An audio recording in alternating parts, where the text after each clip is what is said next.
podcast is part of the Sports Social Podcast Network. Hello, everyone, and welcome to another episode of the Two-Footed Podcast here on EPL Index. Now, before we kick things off today, I just want to share something with everybody. This episode is brought to you by our partners at Sky Bet, and we've teamed up with Sky Bet because they truly understand what it means to be a fan. Sky Bet appreciates the length that people go through to support their team in all areas, whether you're a match-going fan or otherwise, and there's just no better fit for us right now than a partnership with the good folks at Sky Bet. So with that said, let's go.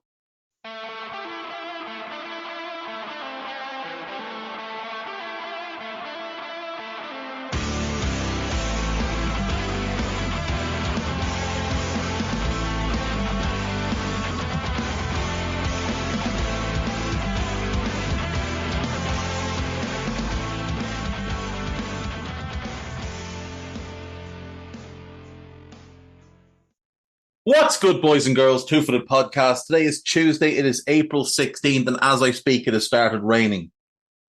I was going to say the weather's actually decent today, and it has now started raining.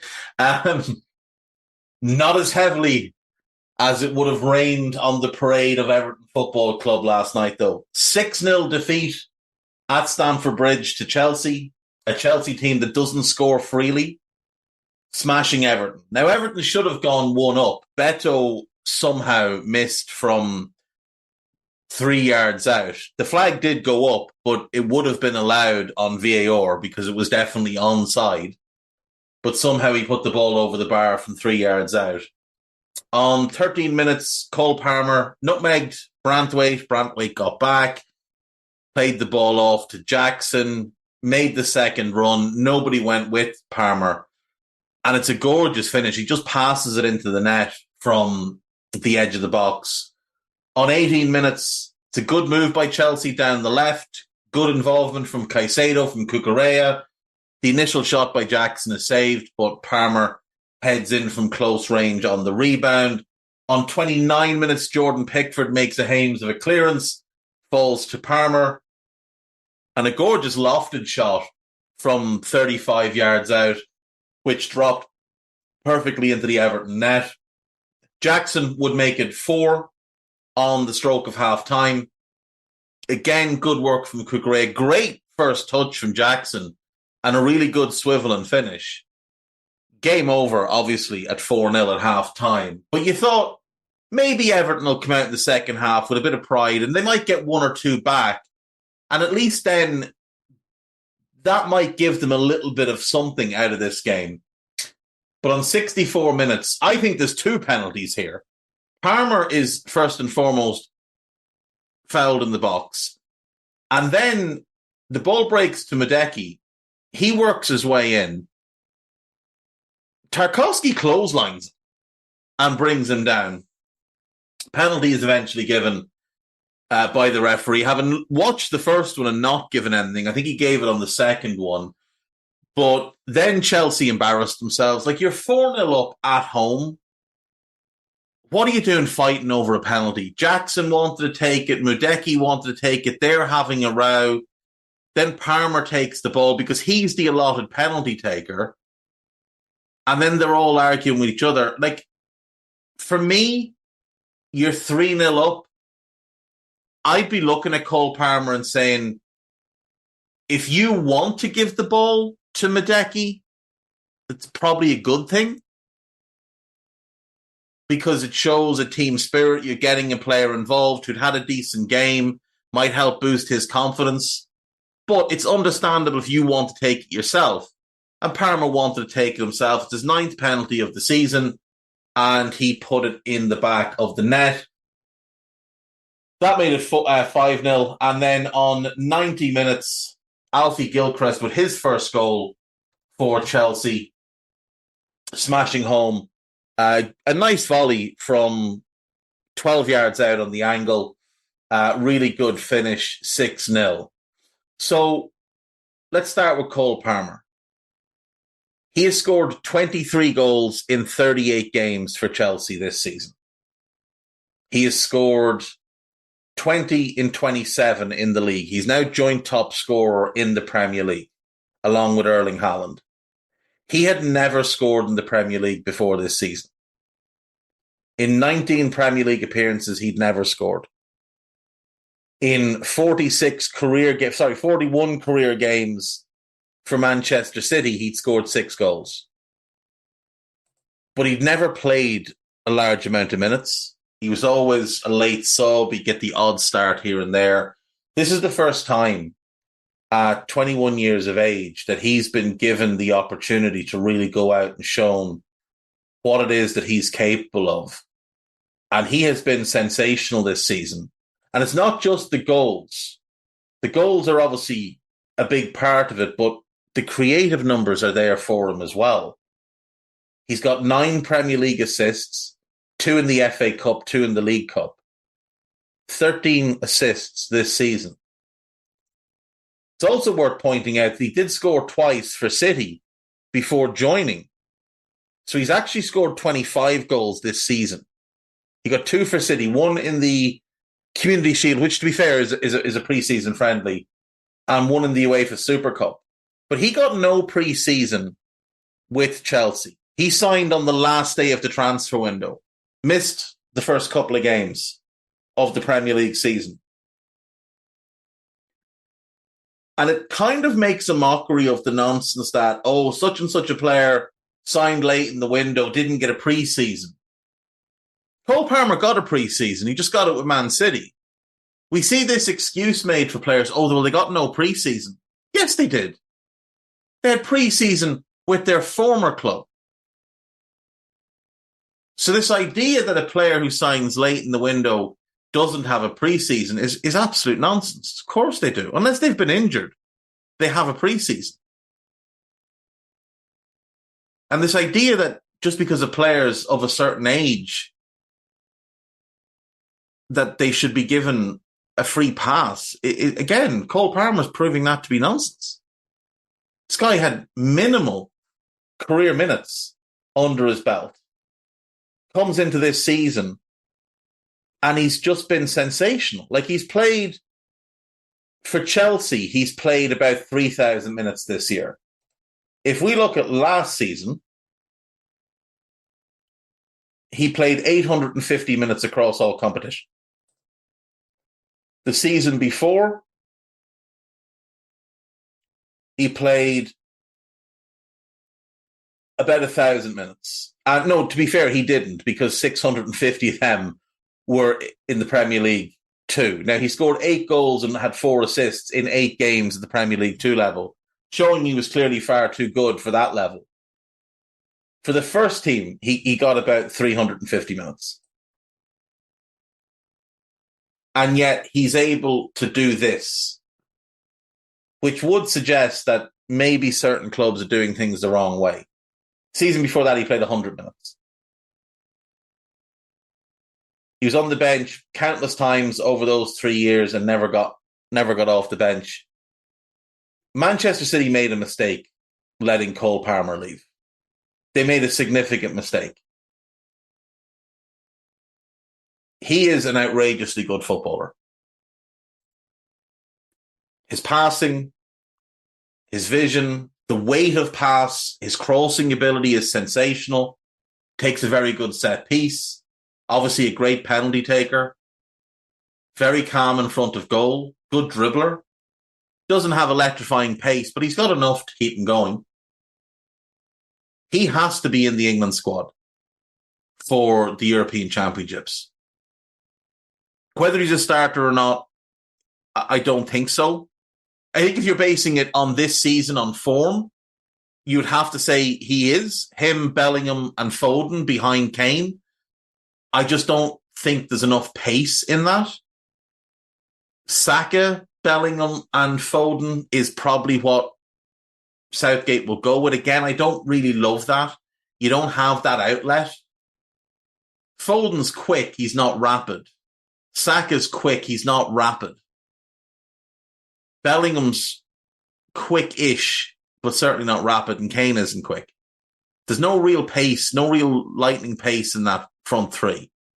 the type of pace a Raheem Sterling would give you, a Marcus Rashford would give you. I think that's important to have if you're playing a 4-2-3-1 and your striker doesn't have good pace. I think you do need an outlet. So Palmer might just get squeezed in that regard, but he absolutely has to be in the squad. And I know I did my team of the season last week. I think I'm going to have to redo it to get him in. So I think I'm going to redo that today because I think he has to be in. Like when you look at across the season, he's in a really bad team. I think that's what I hit him on last week, wasn't it? I said I couldn't put him in while they were sitting in 10th. Well, they've moved up and it's built on him. Now, Chelsea are going to have a couple of interesting quandaries to look at in the next year or so. Number one, he's going to want a new contract. He signed a 7-year contract when he moved from City. He signed that as a player with minimal experience. I wouldn't imagine he's on enormous wages. He's still on healthy money, don't get me wrong, but he's not going to be on top-tier salary, and he is going to want top-tier salary based on what he's done this year. He has carried that Chelsea team this season. The other quandary is, where do you actually play him long-term? Do you play him off the right? Or do you play him as a 10? This season he's played both. He's also played as the 9. Long term, he's not going to be the 9. Chelsea are going to look to bring in a 9. If you play him as the 10, what do you do with Nkunku? Do you play him left wing? In which case you need to go and buy a right winger? Somebody with blow away pace? If you play him on the right, you play Nkunku as a 10, you need to buy a left winger. Again, someone with real pace. But are you going to get the very best out of Palmer long-term in that right-sided role? Him and Malo Gusto seem to have decent chemistry down that side. But Reece James is a totally different type of player. And Gusto's more of a traditional overlapping fullback than Reece James. And that has helped Palmer because it creates a lot of space for him. Because Gusto will make those overlapping runs and bring the fullback with him. James doesn't. James likes to get up and play in the half space, which is where Cole Palmer likes to operate. That will mean a lack of real width on the right-hand side for Chelsea. And if you start forcing Cole Palmer to play in that width, yes, he can cut back on his left foot and he can swing in really good crosses, but you're going to hurt his goal scoring, and his goal scoring is what is helping him stand out this year.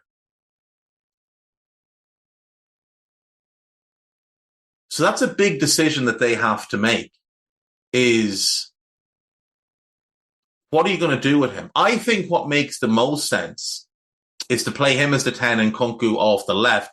Will it get the best out of Nkunku? No, but I think he's more comfortable in that role and you get more out of Palmer centrally than if you play Palmer right and Nkunku 10. Especially with Reece James to consider at right back. So you need to buy a right winger. They know they need to buy a striker. Sterling could be the right winger for the next couple of years if they want him to be. I'd actually throw Mudryk out there, being completely honest, and just try and simplify his game. I think the issue with Mudryk is he's trying to be something he's not. He's trying to be this creative player.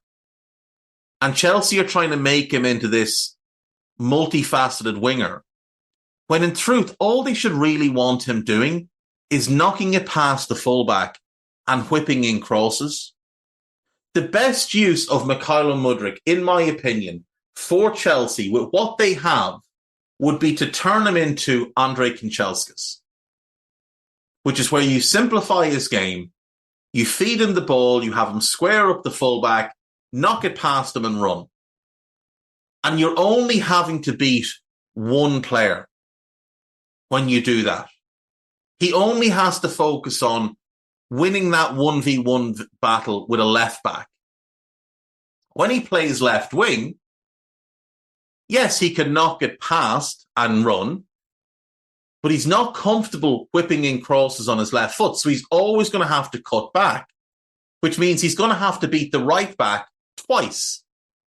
Or he's going to beat the right back, cut back, and as he does that, the centre back is going to come across because now the centre back has time to come across.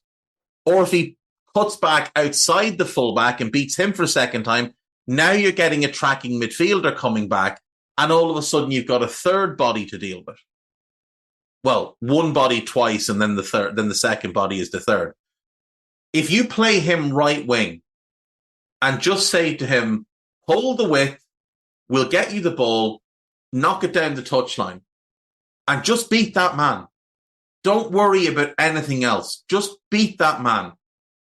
Because all he really will have to do, if he receives ball to feet and the fullback gets close, he's going to have Reece James behind him and Cole Palmer coming to receive the ball. Quick give and go. And they're going to put that ball into that space behind that left back.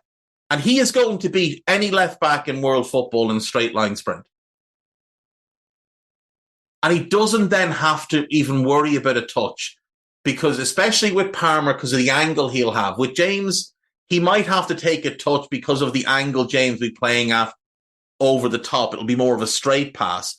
But Palmer will be feathering that ball in, and it will die in front of him, and all he needs to do is run onto it and cross.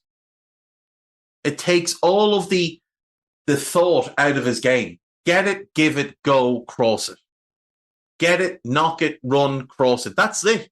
That's literally it. Simplify the lad's game. Take advantage of what he does well. He is a good crosser. And he has exceptional pace. Like, he really does have exceptional pace. And yeah, he might not score many goals for you. That's fine.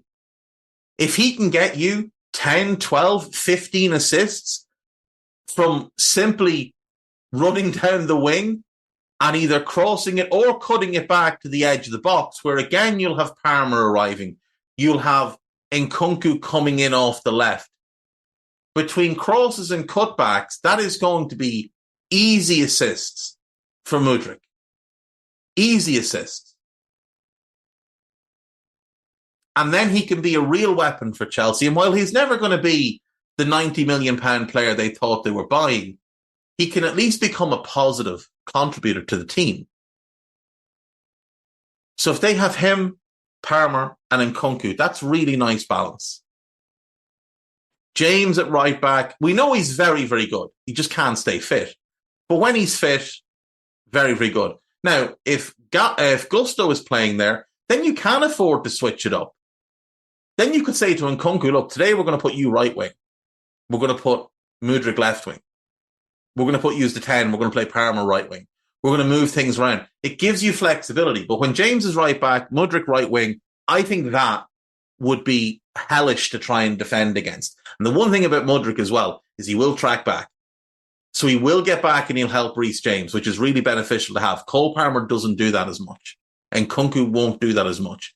Mudryk will. Left side then, I think they're okay at left back. I know Chilwell's had injuries. He's not had a good season. I know Cucurella hasn't been great since going there. I wouldn't touch it this summer. Leave that alone. Don't buy another centre-back this summer either. Let's see what you have. Let's see what you have with Wesley Fofana when he comes back. With him, Colwill, that as a pairing has enormous potential. Disasi and Badiashile, I'd be keeping Chalobah. They'll probably sell him, but you do have Bashir Humphreys as well as your fifth option. You can bring him back off his loan and not loan him again. So that's a strong centre-back group. Right back, left back sorted. Goalkeeper, I still think they need to address, but maybe Slanina is ready to go next season. Like, when Chelsea signed him, everybody was looking at him. All the top clubs were looking at him. And I don't know how he's done on loan this season with Eupen, but he's played a lot. And that's going to help. He's played 30 games this year. That's going to help. He's still only 19. He turns 20 in May. But maybe it's worth trying and seeing. Rather than going and buying another big money goalkeeper, as you've done in the past, maybe it's worth going for him and giving him the opportunity. You've got a solid backup who's been, I think, very good since coming into the team this season in Dorde Petrovic. And then Robert Sanchez can be your third. So for me, don't touch the defence this summer. Don't touch the defence. Don't touch the line of three. Because I think you've got good backups there as well. I think Mudeki is excellent. Chukwuemeka can play that 10 spot. You've got Raheem Sterling. You've got a bunch of players out on loan in Harvey Vale, who's exceptionally talented, in Angelo Gabriel, who's exceptionally talented. They can come in and be depth for you. Don't touch that line. Buy a striker. Who that's going to be, that's the question. I don't really know who the right fit is. I kind of feel like Ivan Toney would fit really well into that in terms of his ability to create for others, because we're seeing Palmer score goals. We know Nkunku can score goals.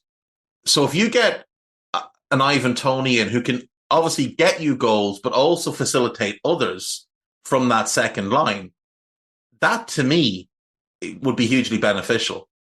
Now, Ivan Toney, his price seems to be dropping maybe around 40 million.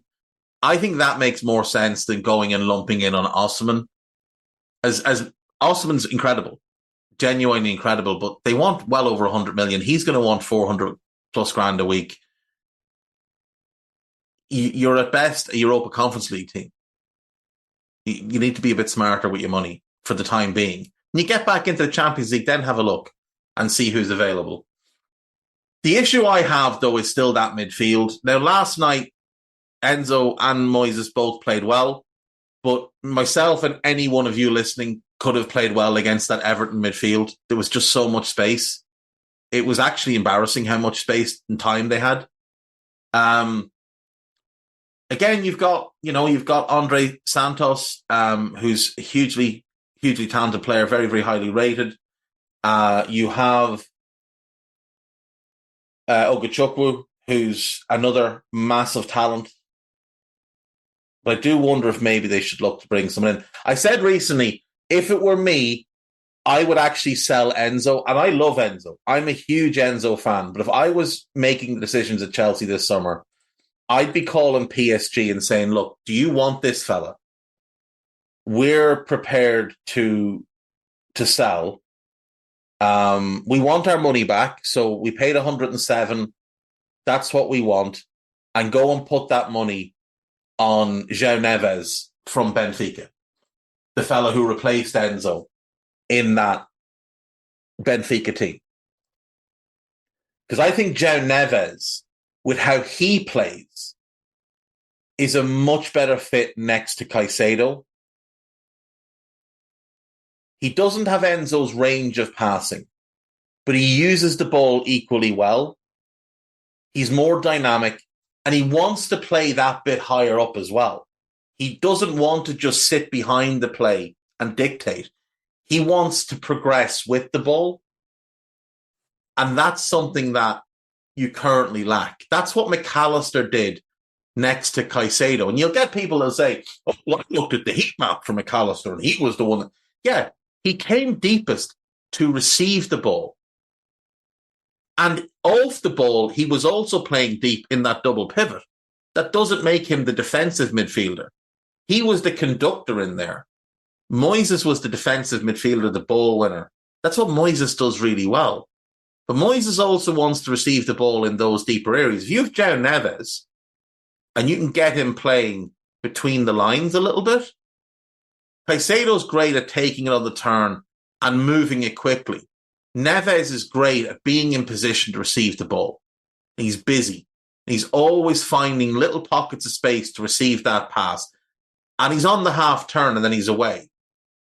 And he likes to use the ball quickly, but he likes to move with the attack. So if he plays it out wide to the right, he's going to follow that ball and make himself available to receive again.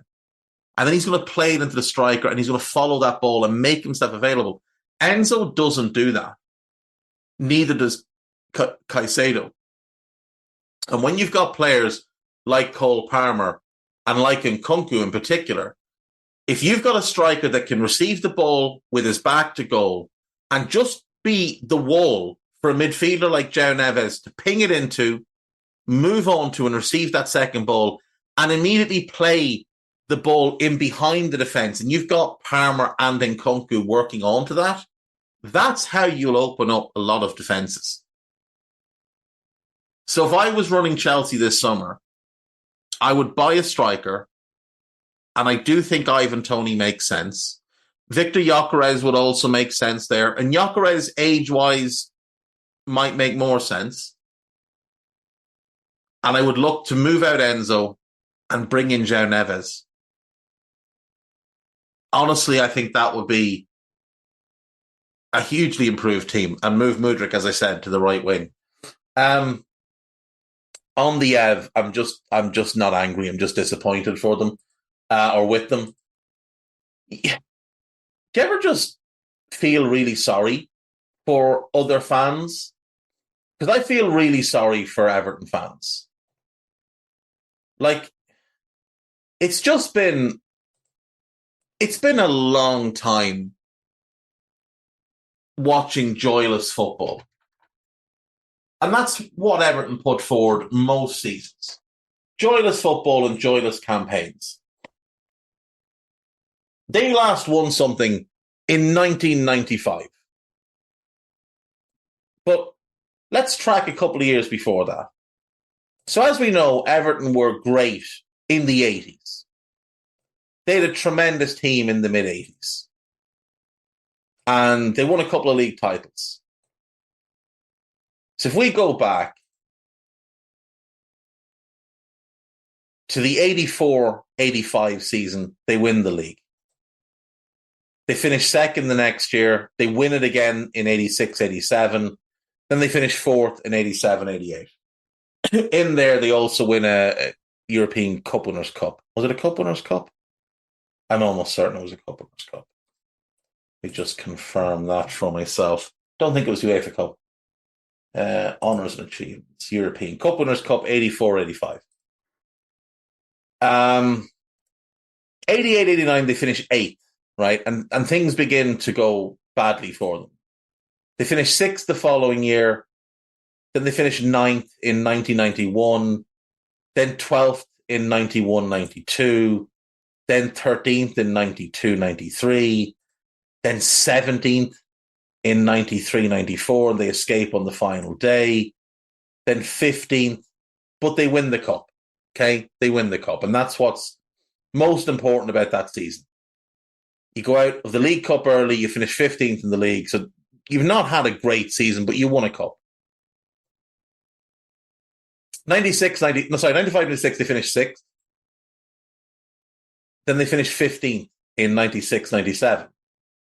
Then it's 17th again in 97-98.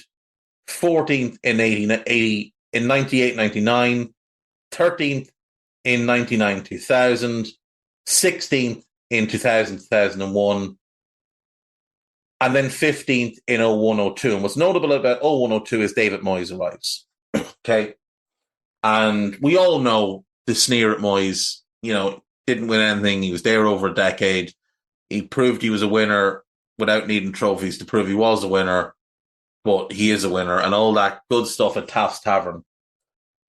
They finished 7th in his first full season. Then they finished 17th. Then they finished 4th in 04-05. That's a great season. The issue for Everton that year, because Liverpool finished 5th, remember. So that's a great year. The issue for them is that Liverpool won the European Cup that year. But Everton were in the Champions League or the qualifying rounds. except that they weren't. They got knocked out before the group stage in the qualifying rounds. And then they finished 11th in the league. 06-07, they finished 6th. Early exits in both cups. 07-08, they finished 5th. Really good season. Get to the League Cup semi-final, out early in the FA Cup. Get to the round of 16 in the UEFA Cup. Following year, they go out of the UEFA Cup in the first round. They go out of the League Cup early. They get to the FA Cup final, and they lose. In the Premier League, they finished 5th, but that's a really good season for Everton. But it's joyless football. Their top scorers that year scored 8 goals in the league, and were Marouane Fellaini and Tim Cahill, midfielders. They got 9 in all competitions, a pair of them.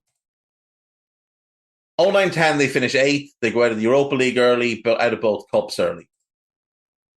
10-11, they finish 7th, out of both cups pretty early. Again, top scorer Tim Cahill, 9 goals. 11-12, they finish 7th. Semi-finals of an FA Cup, not bad. Out of the League Cup early. Nikola Jelavic joins them that year, halfway through the season, scores 9 goals. Reason for excitement. The following year, they finish 6th. FA Cup 6th round, not bad. Out early in the League Cup. Fellaini is the top scorer in the league with 11. So Jelavic just falls off, having been better than Suarez apparently the year before. 13-14, they finish 5th. Now, bear in mind, in 12-13, Everton finished above Liverpool. Liverpool finished 7th, Everton finished 6th. They're delighted with themselves. But again, it's pretty joyless football. 13-14, they finish 5th. They actually improve. But Liverpool finished 2nd. Now, they do get Lukaku. So that's huge for them. Absolutely huge for them. Now they have someone that they can really believe in terms of a goal scorer. He gets 15 in the league that year. The following year, Lukaku only scores 10 in the league. They finish 11th. Then they finish 11th again. Lukaku scores 18 in the league, 25 in all competitions. They get to the semi-finals of both cups. So poor in the league, but good cup runs. And Lukaku is giving them something to be excited about. The next year, under Ronald Koeman, they finish 7th. Out early in both cups, but 7th in the league, and Lukaku scores 25 league goals. That's something to be excited about. Then Lukaku goes. They finish 8th the next year. They have over half the season managed by Sam Allardyce. They're out early in both cups. And Wayne Rooney is their top scorer with 10 in the league, 11 in all competitions. Then Marco Silva arrives. They have a good first season. They finish 8th. No runs in the cups. Gylfi Sigurdsson and Richarlison scored 13 each. But Richarlison is reason to be excited. The next season, Carlo Ancelotti arrives. He's one of the biggest names in football. It's a huge deal for Everton to get him in. But they finish 12th. They go to the FA Cup at the first hurdle, which is the third round for Premier League teams. EFL Cup, they get to the quarterfinal. Dominic Calvert-Lewin emerges. And him and Richarlison get 13 each in the league, 15 each in all competitions, and start to look a real force. 2021, they finish 10th, quarterfinals in both cups. Calvert-Lewin gets 16 in the league, 21 in all competitions. It's something to be excited about. Then Carlo leaves. Benitez comes in. Joyless football is back. He lasts half the season. Frank Lampard comes in. The guy couldn't manage his way out of his own house. Awful. Richarlison gets 10 in the league. It's joyless football. 16th in the league. Quarterfinals of the FA Cup, to be fair. Third round of the League Cup. Last season, 17th in the league. Lampard for half the year. Dyche for half the year. Third round in both cups. Top scorer, Dwight McNeil, with 7 goals. And this season, they did get to the EFL Cup quarterfinals. They went out of the FA Cup in the 4th round. They're 16th in the league. They've had multiple points deductions. The football is what can only be described as vomit-inducing. They're facing potential administration. And the top league goal scorer is Abdoulaye Doucouré, who's got 6 goals. Where is the joy for Everton football fans? Like, you've won nothing in what's about to be 30 years. So that's not good. Because you're a big club. Everton are a big club. Liverpool, United, Arsenal, the 3 biggest clubs in the country. City, Chelsea, the 2 roided up clubs, I suppose. Financially doped clubs. They're next. Spurs, Villa, Everton, Toon would wrap out your top 9. Leeds are probably number 10. Maybe. But either way, that top 9 is undeniable. There's nobody else that belongs in that competition. It's those 9, and then there's a gap to everybody else. Leeds are a big club and have had more success than Newcastle, I suppose, but they don't have the fan base that Newcastle has.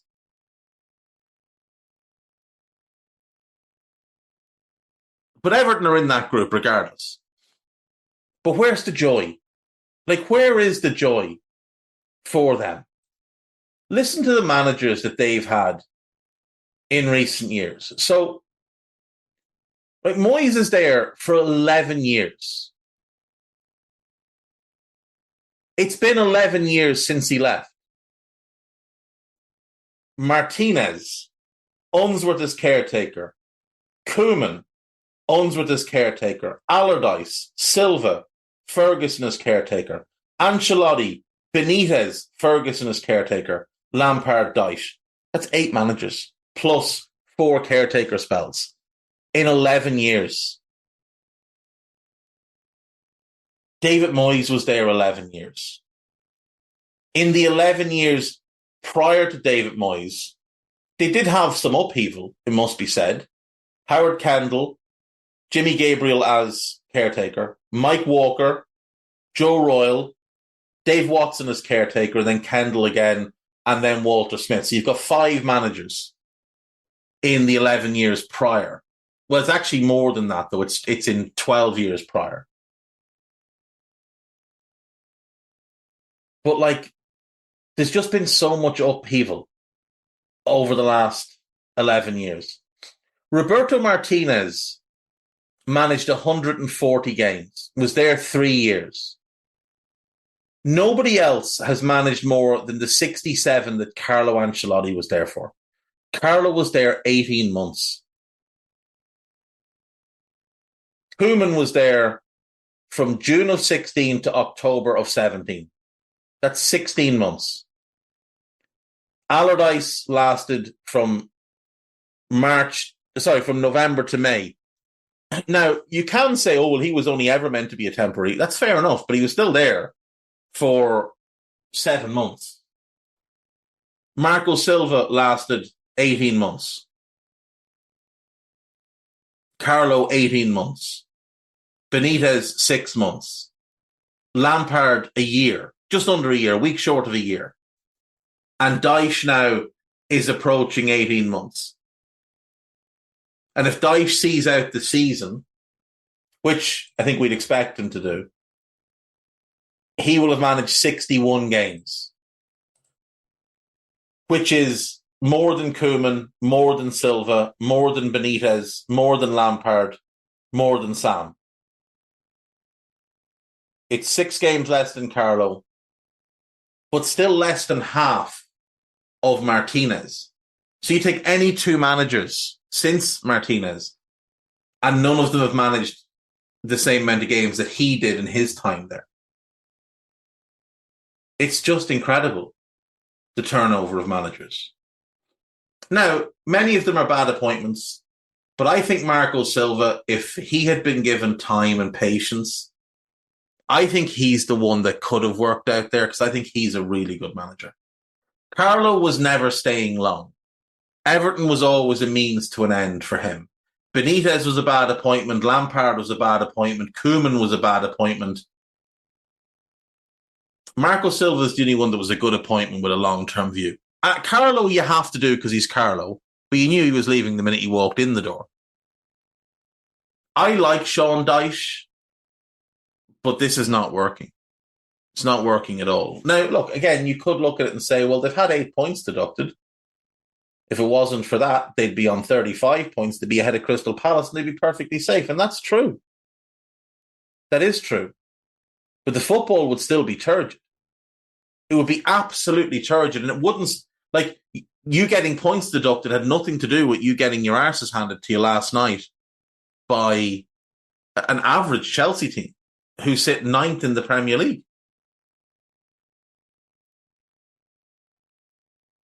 Now, the positive for Chelsea coming out of last night is if they win if they win their game in hand on Manchester United and Newcastle, they go level on points with them ahead of United because of their goal difference. They've got 2 games in hand on West Ham. Chelsea right now are in a good position to get a Europa Conference League spot. And maybe it becomes the Europa League spot. We'll have to wait and see how things pan out. But they're still mediocre. Like, they've lost 10 Premier League games this season. But Everton have lost 15. They're flat out bad. They've scored 32 goals in the league this year. Only Sheffield United have scored less.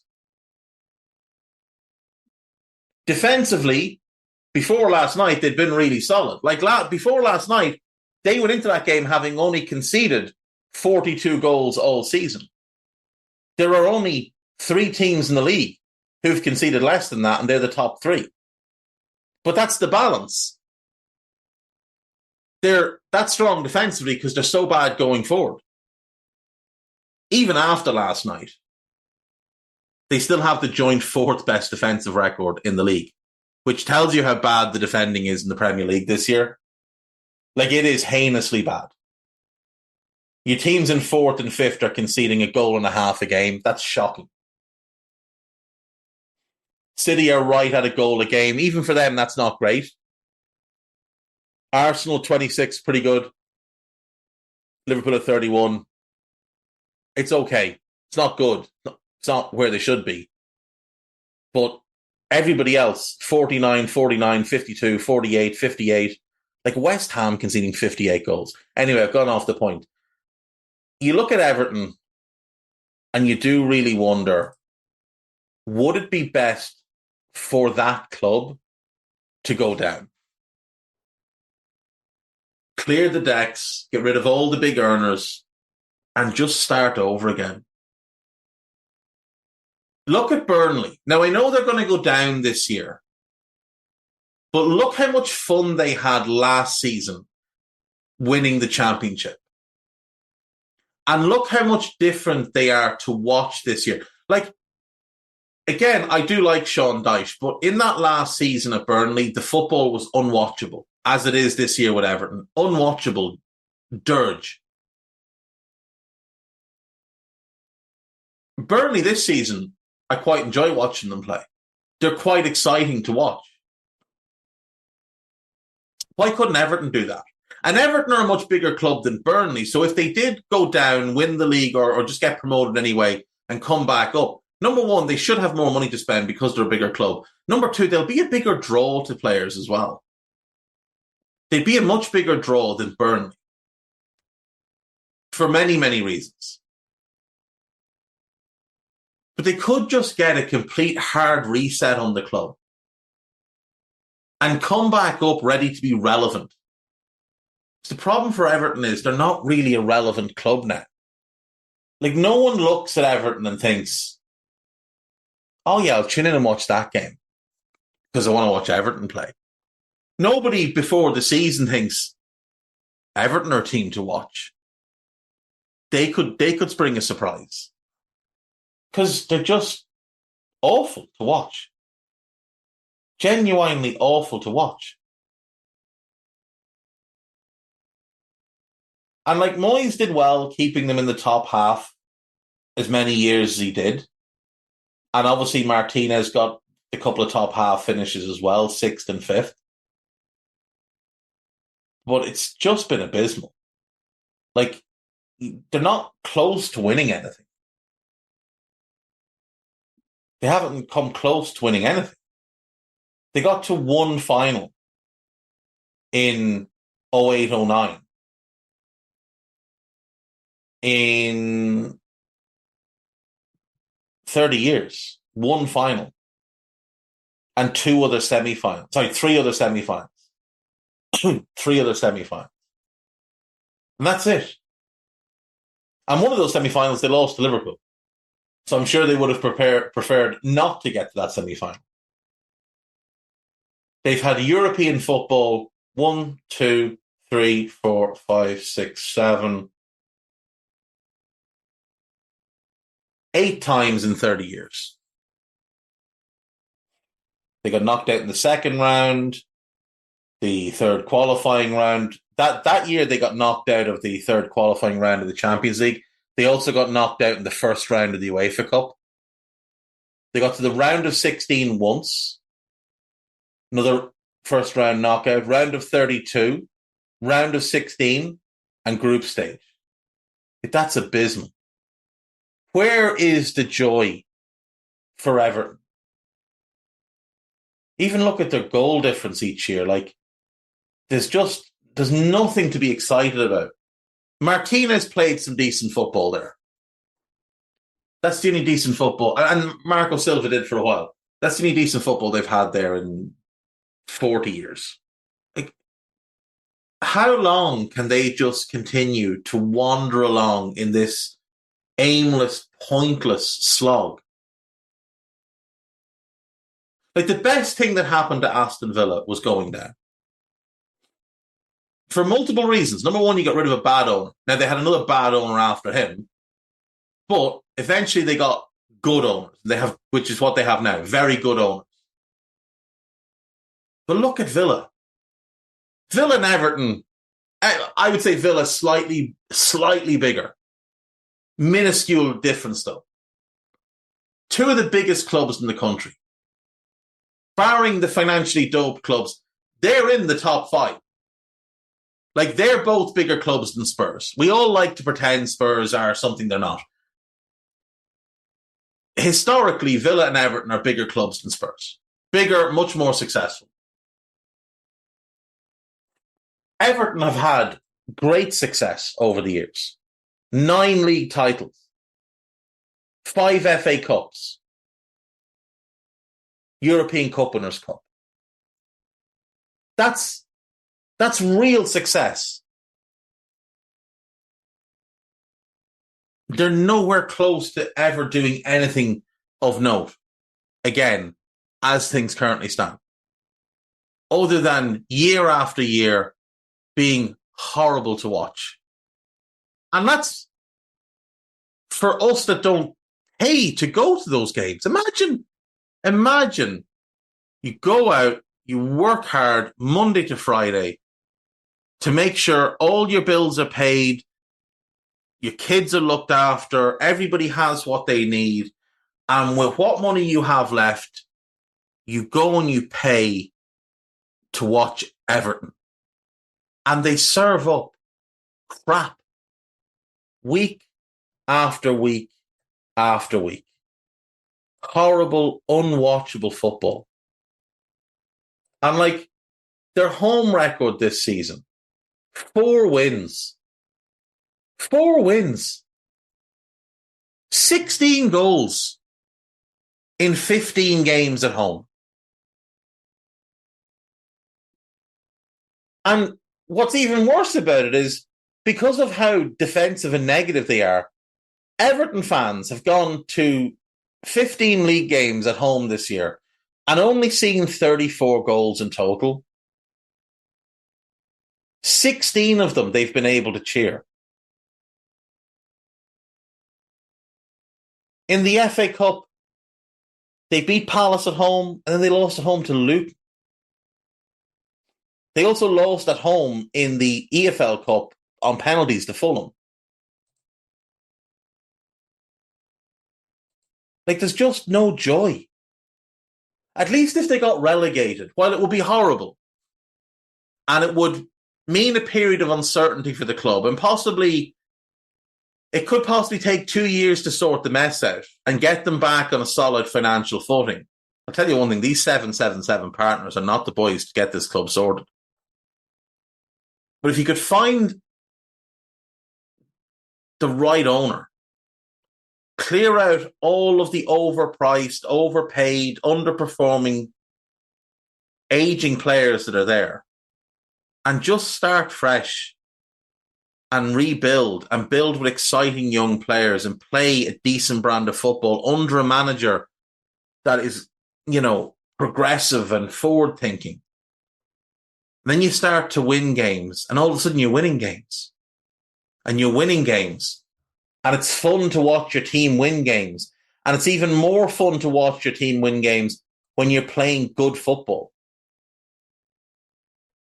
14-15, they won 12 games out of 38 in the league.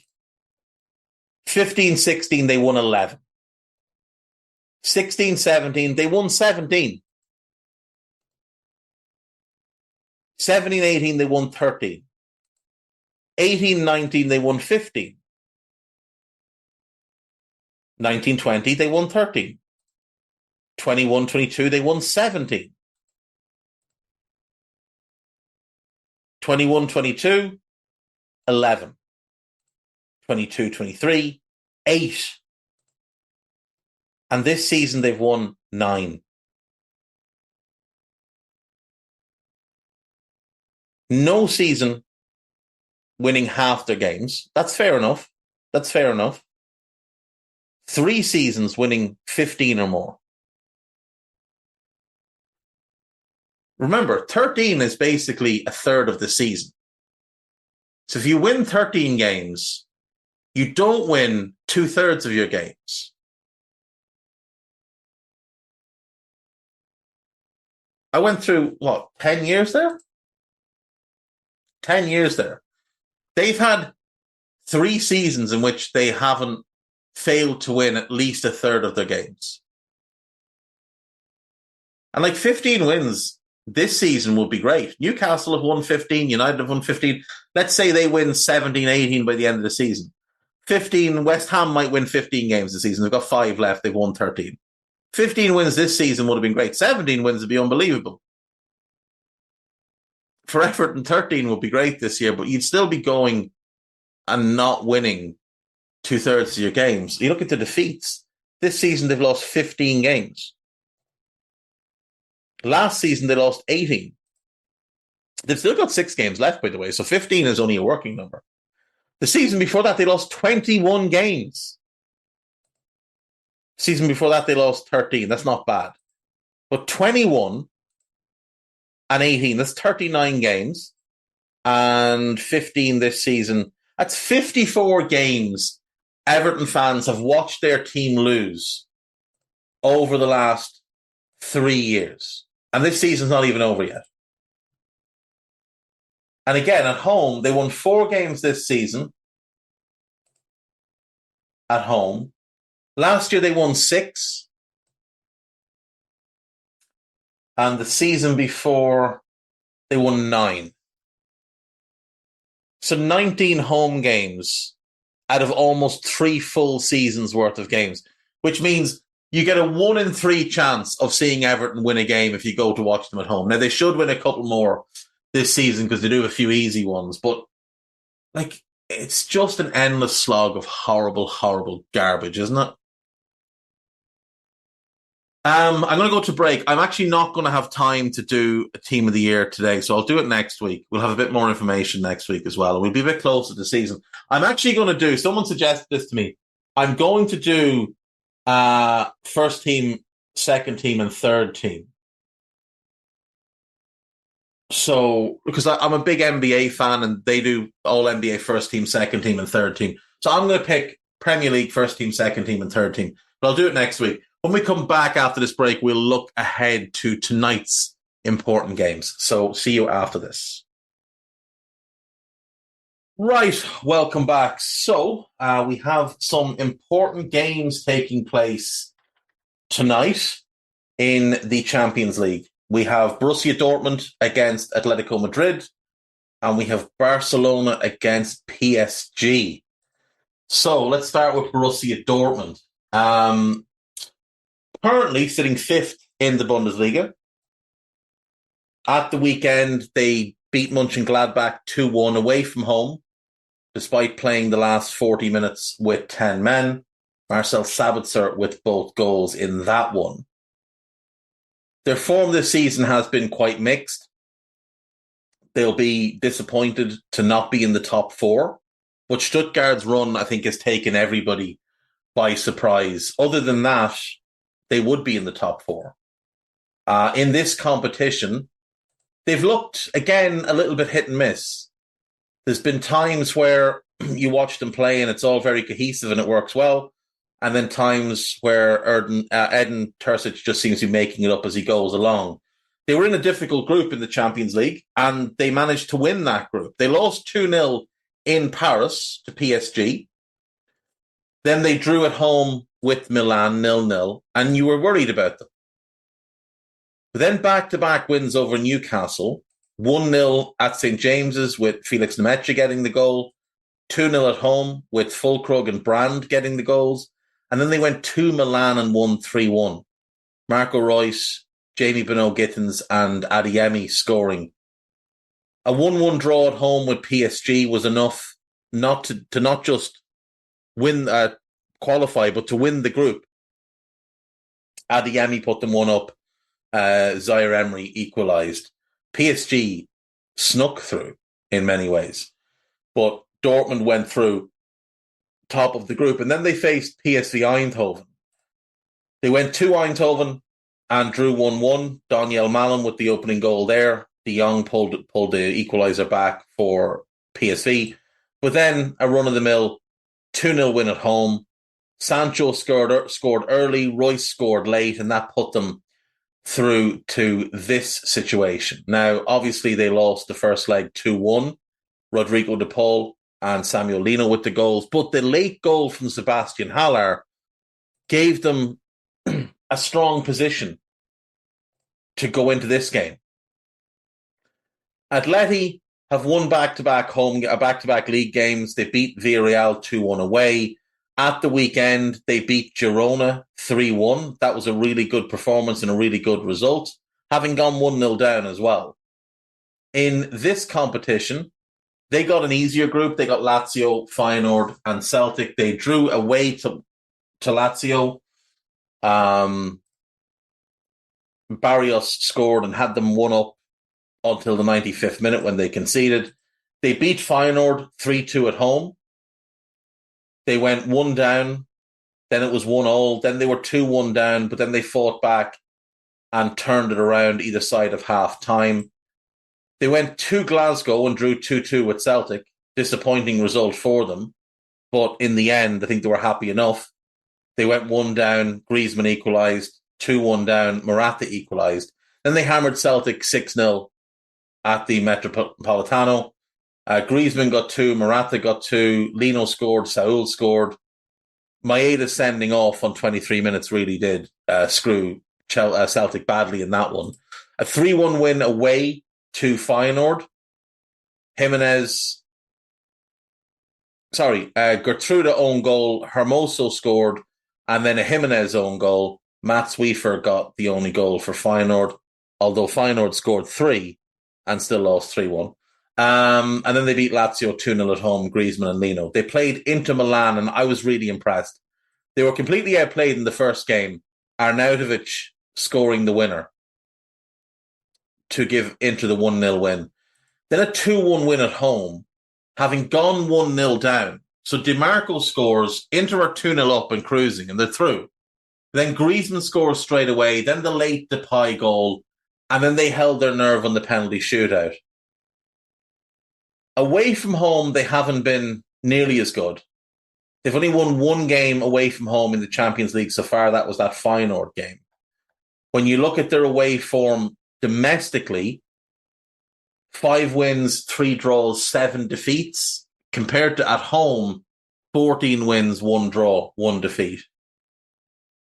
In the Copa del Rey, they did beat Real Madrid and Sevilla at home, but then lost at home in the first leg to Bilbao before getting pumped away from home.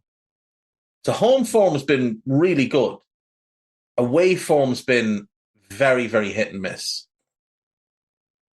Dortmund's home form, 8 wins, 2 draws, 4 defeats. Not great. Not great. But in the Champions League, draw with Milan. They only won 1 of their group stage games. They've won 2 at home, so they haven't been great either. This is a tough one to pick. I'm going to go Atleti because I'm going to go Simeone all day. I'm going to go Atleti to get a draw and go through. So I'll go 2-2. I think it'll be an exciting game. I'll go 2-2. Next up then, we have Barcelona at home to Paris Saint-Germain. Now, Barcelona shocked everybody, I think, in the first leg by winning 3-2. Not sure anyone saw that coming. Domestically, they sit second. They're 8 points behind Real Madrid. They are improving, for sure.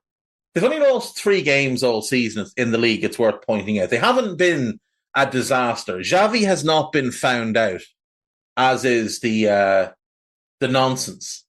Now, at home, they've won 12, drawn 1, but they've lost 3. And I think that's why people are feeling like it's been a poor season. Away from home, they're unbeaten in the league. Real Madrid beat them, Girona beat them, and Villarreal beat them. Real Madrid are winning the league. Girona at the time were neck and neck with Real. So, other than the Villarreal game, which was mental, and they lost 5-3, it was absolutely nuts. They should have won that game. They were 3-2 up with 5 minutes left and managed to lose it. They probably should have... Yeah, they should have won that game. But their home form's been pretty strong. Their away form's been pretty strong. It's just that Real are having a really good season domestically and people are thinking Barcelona have been found out. It's just not true. Now, in the European Cup, they were in the group of Porto, Shakhtar and Antwerp. Fairly easy group. They beat Antwerp 5-0. João Felix got 2. Lewandowski got 2. There's an own goal in there and Gavi scored. They went to Porto and beat them 1-0. Ferran Torres got the goal. They played Shakhtar at home and beat them 2-1. Ferran Torres and Fermin Lopez. They lost in Shakhtar. Well, it was in Hamburg, but away to Shakhtar.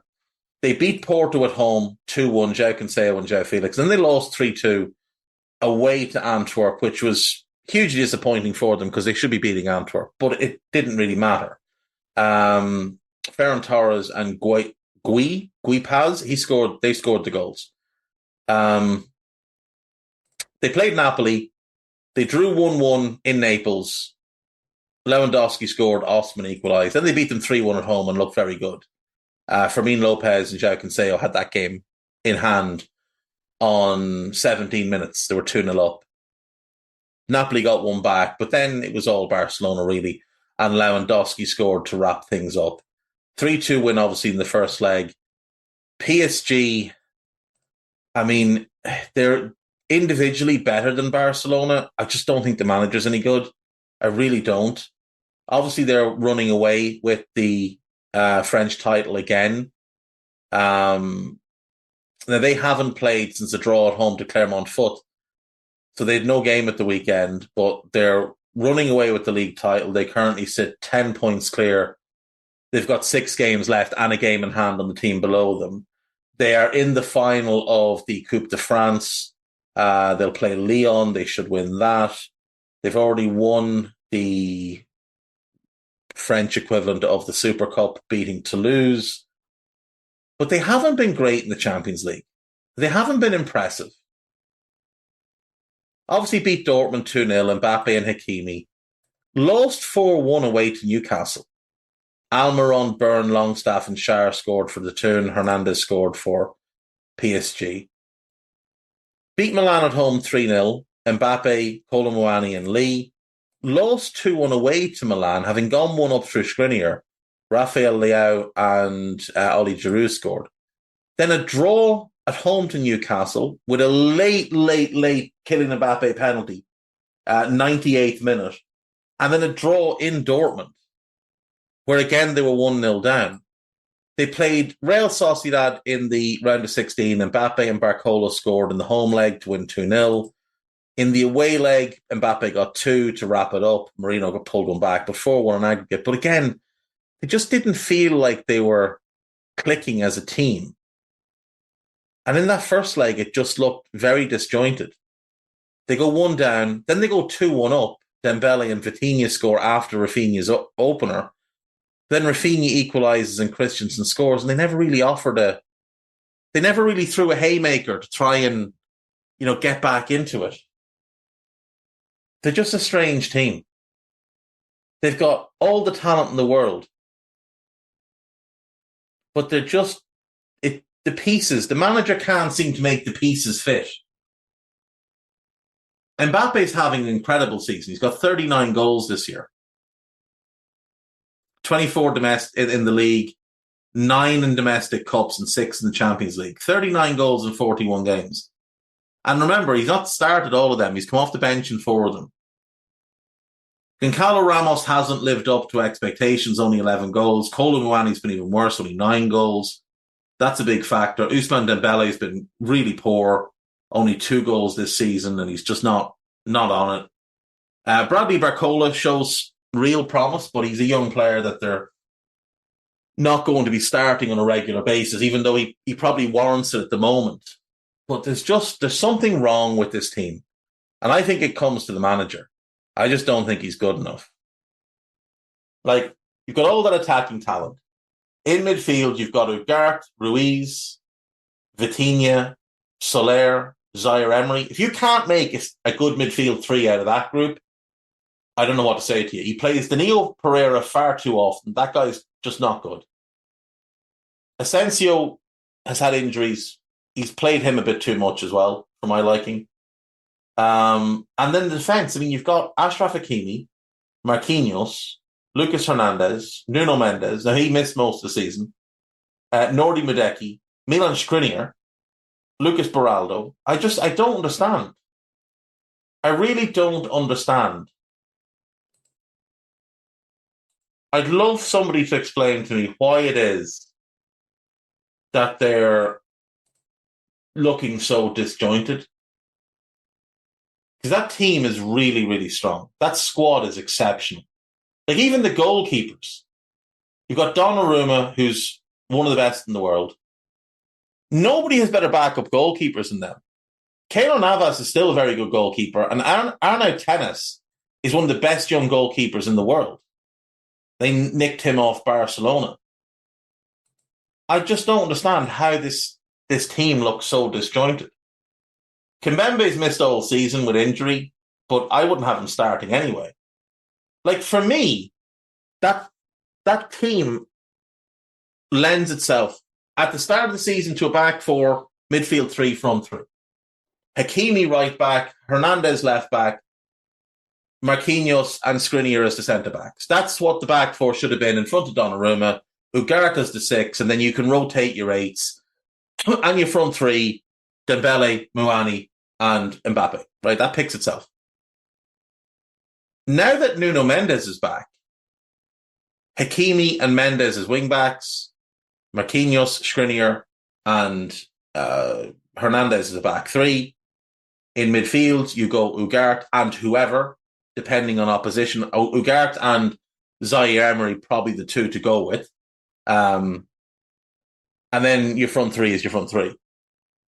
But he doesn't seem to like Ugarte, doesn't seem to like Fabian Ruiz, doesn't seem to like Carlos Soler. He's overplayed Zaire Emery, if anything. Plays far too much Danilo Pereira. Like, it's maddening. It's absolutely maddening. Lucas Beraldo's come in. He's really good. Really, really promising. But he just throws him straight in. Like, over more established, better players.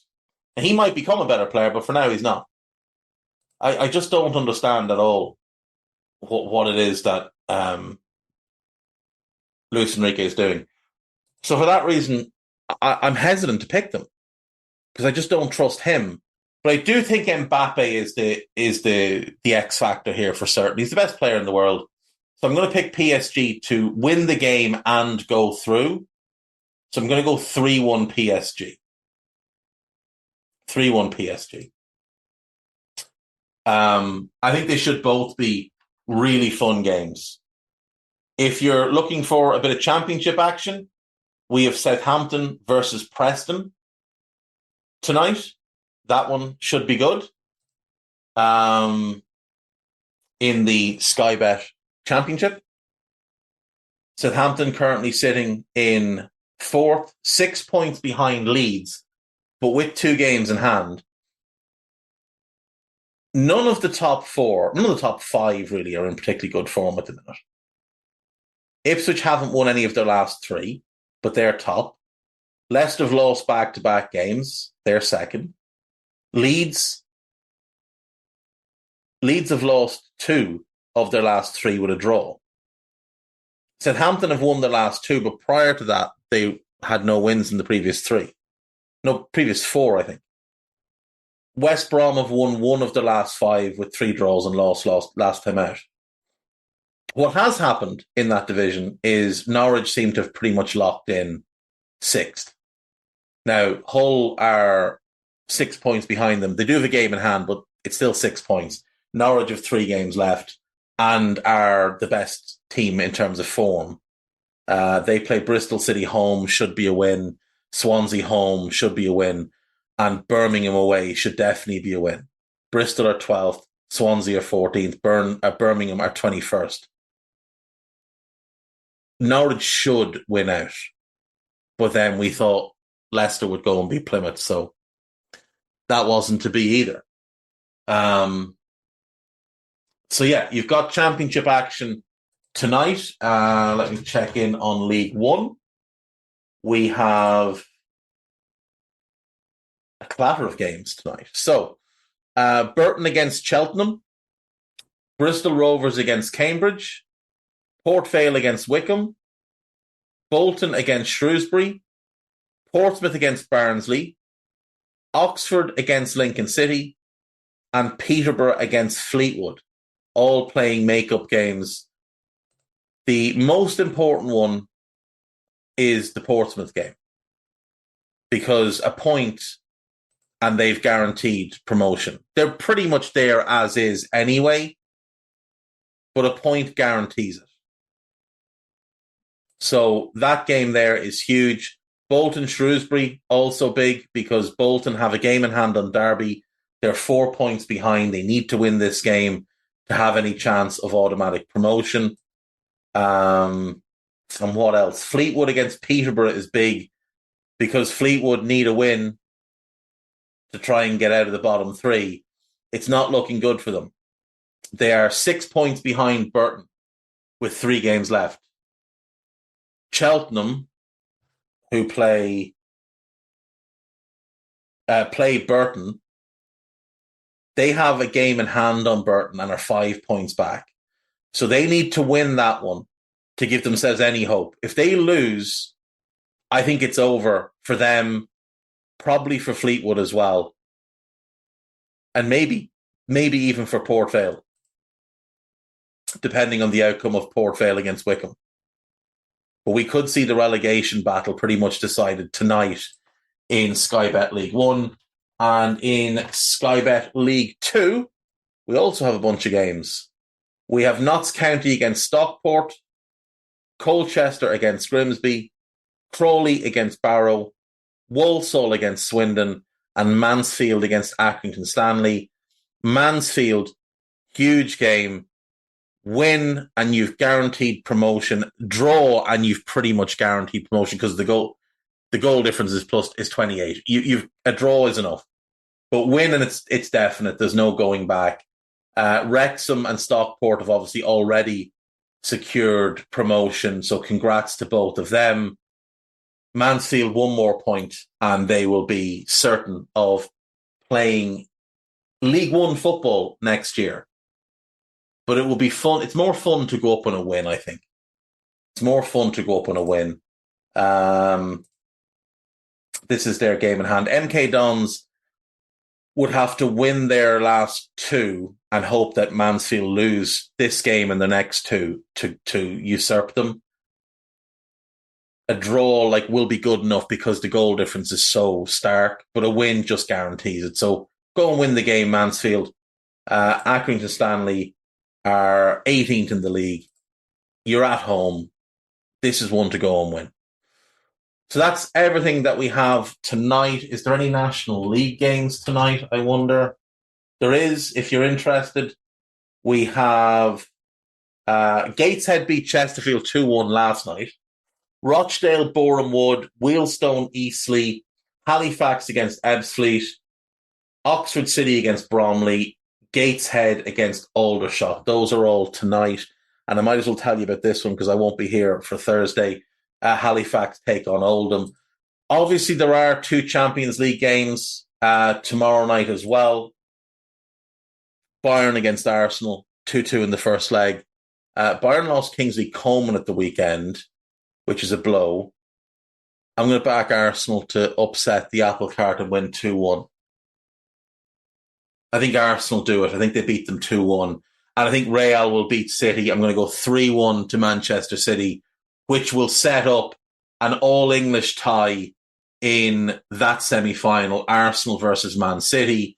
In the other side of the bracket, then I have Atletico Madrid against PSG. Yeah, there we go. Right, folks, back after this break. Right.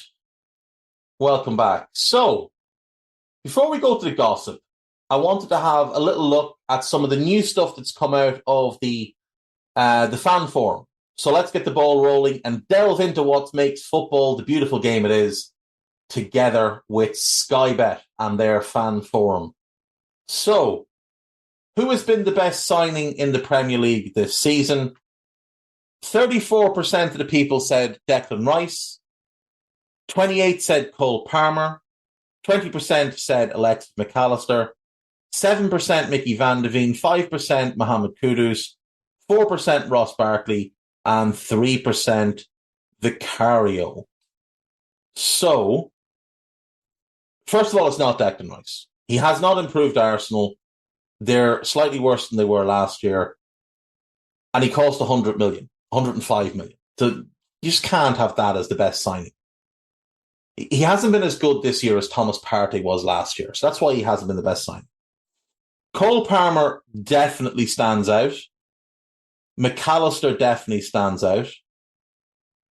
Mickey van de Ven's been really good for Spurs. We did miss a big chunk of time, which is why I'd knock him.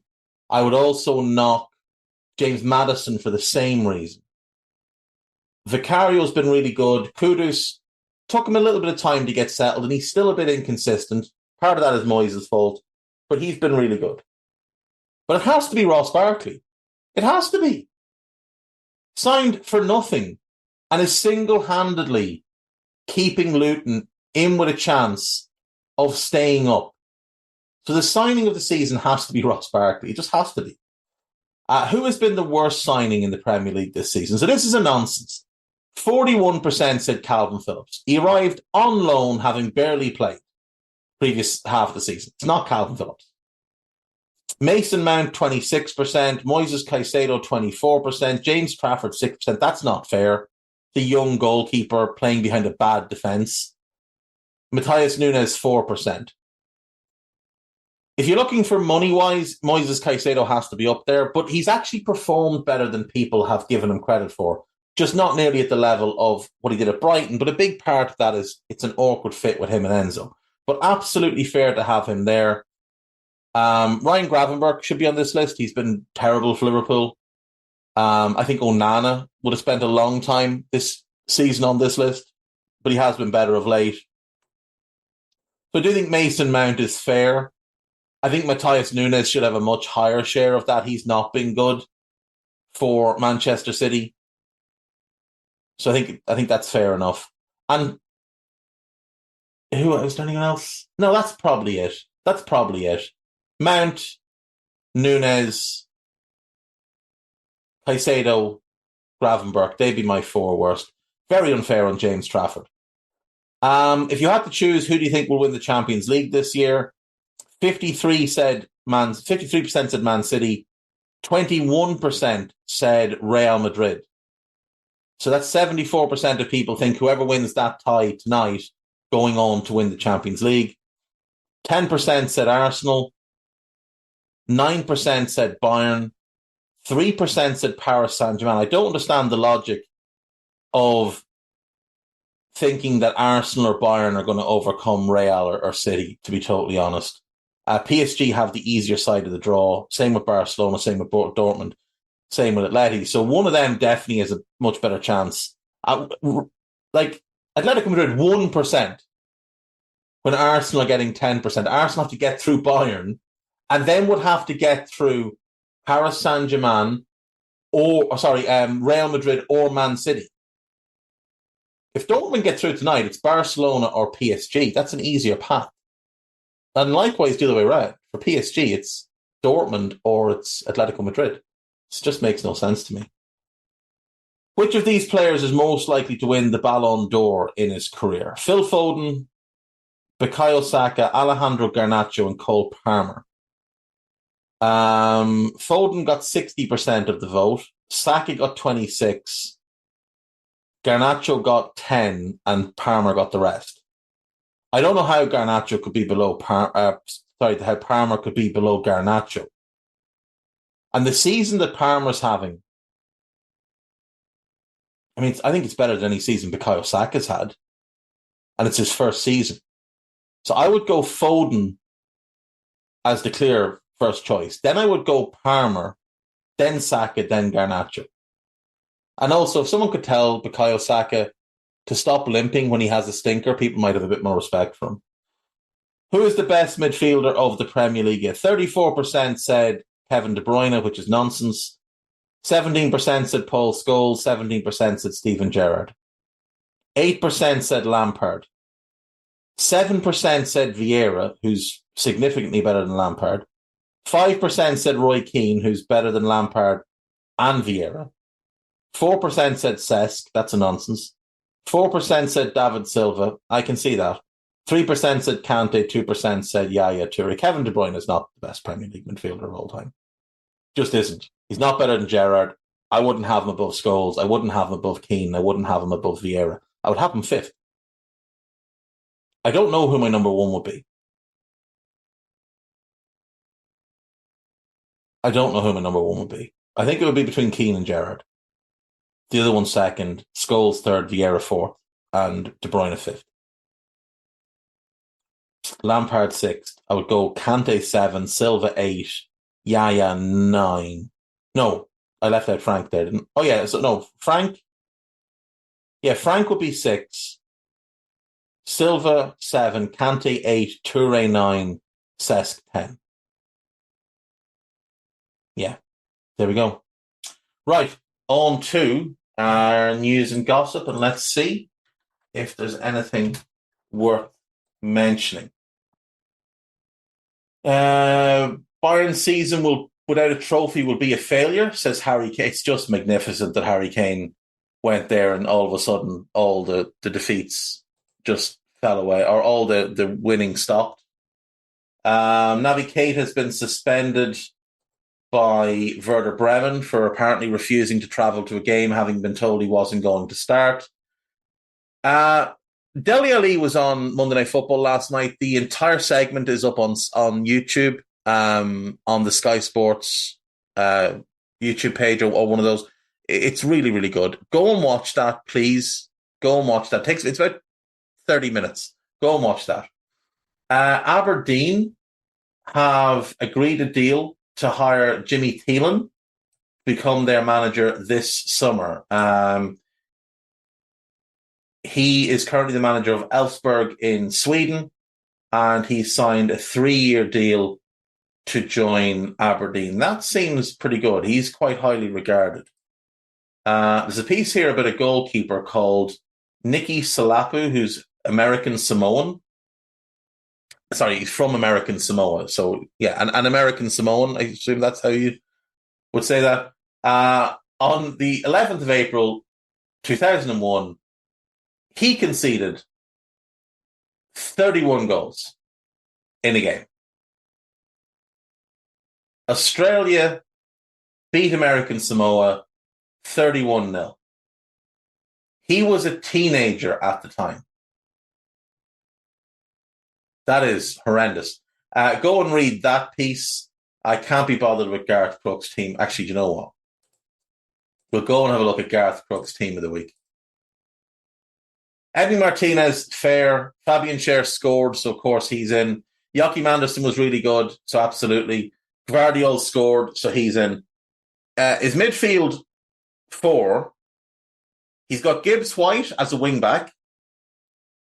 He's got Andreas Pereira as a wing-back, because of course they both scored. He's got Cole Palmer and Bruno Fernandes as a double pivot. And then he's gone Isak with Cunha and Doko either side of them because they scored. Like, just absolute nonsense. This guy's getting paid for this. Let's do the gossip. Be done. Manchester City have opened talks with Wolves over the possible signing of Rayan Nouri. This is, of course, an exclusive from Steve K. So put that firmly in the bin. Tottenham have made an offer to Tosin Adarabioyo as they try to beat Man United to signing him on a free. Newcastle are looking at signing both Adarabioyo and Lloyd Kelly on frees this summer. Manchester United are showing an interest in Victor Gyökeres, but fear Liverpool could scupper their chances of signing the Sweden striker. There's a little bit of rumbling that if Ruben Amorim comes in, Gyökeres is going to come as well, but who knows? Barcelona have rejected an offer from an unnamed Premier League club for Rafinha. My guess, it was Arsenal. That's just a guess. It's probably wrong. Liverpool can sign Goncalo Inacio for 40 million this summer. No, they can't. Liverpool have identified Anthony Patterson of Sunderland as a potential replacement for Queeveen Kelleher. Newcastle have intensified their scouting of Benjamin Sesko as they look to beat Man United and Chelsea to his signing. I haven't been impressed with him at Leipzig at all, to be honest. West Ham have made inquiries with Panathinaikos striker Fotis Ioannidis. West Ham have also scouted Juan Miranda of Real Betis, although Brentford, Crystal Palace and Wolves are also keen. Brentford have 2 left-backs in Hickey and Henry. They don't need a left-back, they need a right-back. Crystal Palace, suppose as a wing-back, he would make sense. You could play Tyreek Mitchell as the left side of a back 3. I think he'd fit well there. Wolves are already well-stocked at left-back. Now, if Nuri goes, that changes that, so they would need somebody. Chelsea have triggered extension clauses for Enzo Fernandez and Mikhailo Mudryk. I don't believe that to be true. I think that's nonsense that someone's made up. AC Milan have remained informed about the situation of Sophie and Amrabat. I'm not sure what this ever means. Oh, they're informed of the situation. Like, as if it's not obvious to everybody what the situation is. He doesn't want to play for Fiorentina anymore. He's been awful at United. They're not going to keep him. So he's absolutely going to be available this summer. So what does that mean? Jed Spence, who is currently on loan at Genoa, is set to leave Spurs this summer as one of a number of players set to see an exit door. He's not been a regular for Genoa. Let's just say that. That's been all right, though, to be fair. Like, when he's played, I have thought he's done well, and I do like Jed Spence. He obviously only came over in January, so he hasn't played every game, but he's been all right when he's played. Manchester City are one of a number of European clubs monitoring Porto youth team winger Cardoso Varela. This is where they will use the City Football Group to work around different rules. Former Chelsea and Everton head boss Frank Lampard has taken himself out of the running to become the new manager of the Canadian men's national team. That's good news for Canada. Bayern Munich want Julian Nagelsmann to return to the club to replace Thomas Tuchel. That's so funny you couldn't write it. Right, folks, that is going to do me for the day. I will not be here tomorrow or on Thursday, as I have something that need to get done. So that is a wrap for today. I hope you enjoyed listening as much as I did recording. Before we part ways, let's take a moment to acknowledge the support of Sky Bet, the true champion of the fans. For over a decade, Sky Bet has not only sponsored the EFL, but also shown a deep commitment to enhancing the fan experience through betting and beyond. And it's clear Sky Bet stands for the fans, ensuring our love of the game is always celebrated. So as we close, remember, if you're engaging with betting, it's important to do so responsibly. And I do mean this sincerely. It is important to do so responsibly. Sky Bet reminds you that this is for those who are 18 plus. Please visit begambleraware.org to get more information on responsible gambling. With Sky Bet, it's all about the fans. So until next time, take care of yourselves. Bye-bye.